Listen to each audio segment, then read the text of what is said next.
I do have a bunch of questions. All right. Okay. And I'm gonna try to keep these short and sweet. All right. But you were a part of the reunion. Reunion. Yeah. How was maybe hearing the talks about that, and then how was like meeting David and Eddie? Have you met Eddie before or for the first time? Here's what happened. We were leaving. We made a decision that we wanted to leave Motown, which was unheard of. You don't leave. Where you gonna go? Yeah. You don't leave Motown. I think the first time, the first time the reunion idea came up was Kenny Gamble. Okay. Here's how it happened. We were talking about leaving. Otis and Kenny were great friends. So they started talking. So Kenny said, man, you guys come over here, baby. You see what we've done over here. We'll put the Temps back on the map. So Kenny comes up to the crib. Rest of the guys come. I think Richard was the only one there. He was in Detroit. So Kenny said, I need to talk to you guys. He said, what we really want to do is we want to record the original guys. So we're sitting there and we're kind of like, okay. So we want to bring Eddie and David back and join with us. So Kenny was very, very cunning the way he approached it. He knew he couldn't just, throw this at us hard. So he says, well, I'd like to do a project on this present group, and then I'd like to do a project on bringing Eddie and David back. And we're gonna call that the reunion. So we're like, wow, this will shake it up. So we were all excited. I think a month went by, however long the time was.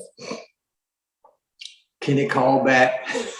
He said, hey, we've been talking about this, and we decided that we don't want to record the present group. We just want to go and record the original guys. So we're not interested in Glenn. We're not interested in Richard. And wow. Otis said, what do you want us to do about that? I mean, they're in the group. They said, well, can you explain it to them? And, so Otis is like, Kenny, come on, man. We can't do this to these guys. So Kenny said, somebody, I don't know, it was Kenny or Otis, somebody said, why don't we do this? Give them some money, ask them to set out, and let us do the project and see how the project goes. If the project goes, then they'll bring them in, bring them back. And what we'll do is we'll set up you guys to do a segment with Eddie and David in the group. And then we'll do a segment, this is a live performance, where they lead and do their own thing. So Eddie will do a set, David do a set, and then the Temps will close it out. How's that? That was supposed to be their approach. Otis come to tell me and Richard, guys, they're not interested in you guys. So Otis says, so Richard was hurt. Richard was upset, which I understand because he was there from the beginning. Not just there from the beginning, but he was the one that taught Melvin how to do bass. He was Melvin's older cousin. Not only did he teach him how to sing bass, but Melvin was 13 years old when Richard went to Mama Rose and asked her, Mama, will you let Melvin Blue come out and sing with us? I'll look out for him. And she said, you take care of my baby. If you don't, So he was the one that took up for Melvin, fought for him. Melvin used to get a whole lot of guys want to beat him up, jump on him, fight him because of his voice. Richard had street cred. You ain't mess with Richard Street. Richard Street had a reputation for what I hear. I don't know. I wasn't in Detroit, But he wasn't no guy.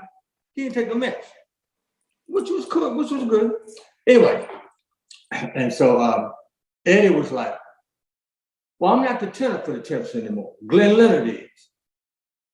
So what do you do with these guys? I mean, I'm not opposed to doing this, but I'm not going to take food out somebody else's mouth.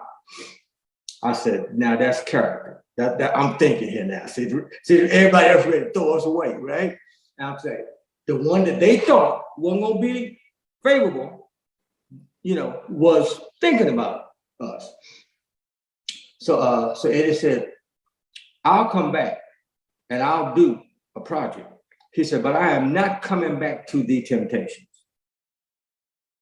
Glenn Leonard is the tenor. He's the first tenor for the Temptations.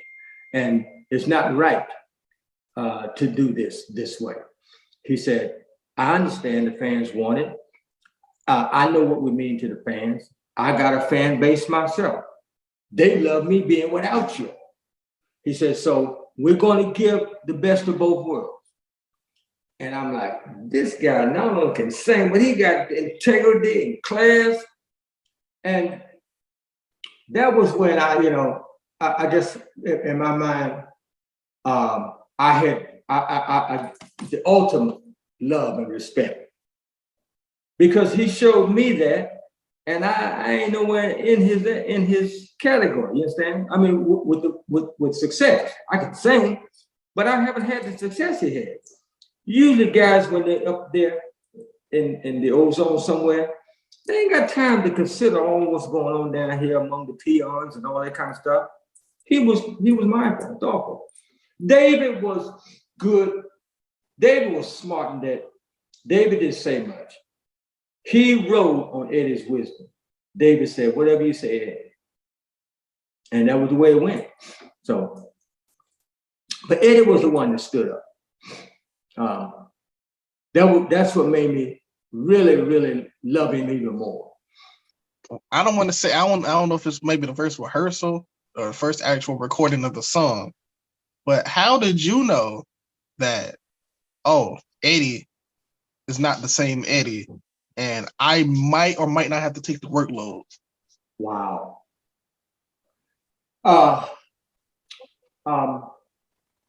It was as though he would get hoarse a lot sooner.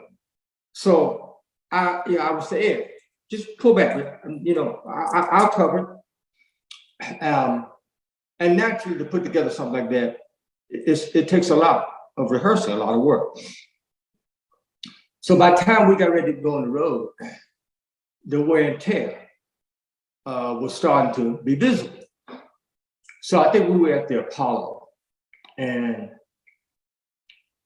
Eddie wasn't sounding good on his segment, and we tried to, me, Otis, and Melvin, we tried to do some background things, or even just some things off stage to kind of help it. And so when it came out, when they came out to do the original Temptation set, I told him, I said, listen, I can hear what's going on. He said, yeah, well, it's gotten this way. So I said, I'll help you. I said, I'll set up a mic. I said, now I can help you with the back. I can help with the background. I'll pad the background parts.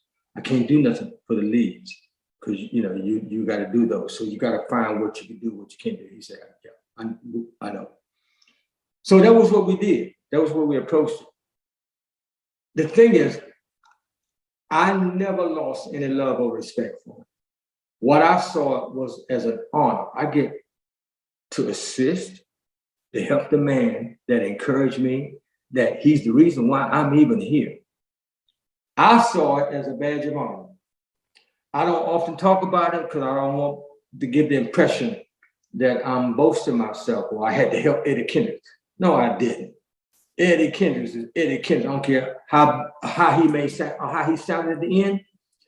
And it was obvious that the people loved him beyond all of that. I can remember him standing up there, not able to hit the notes, and women would say, that's okay, baby. We know what the note is. And I'm like, wow. So that was a real sensitive piece of my experience in history with the Tenors, is the connection with Eddie.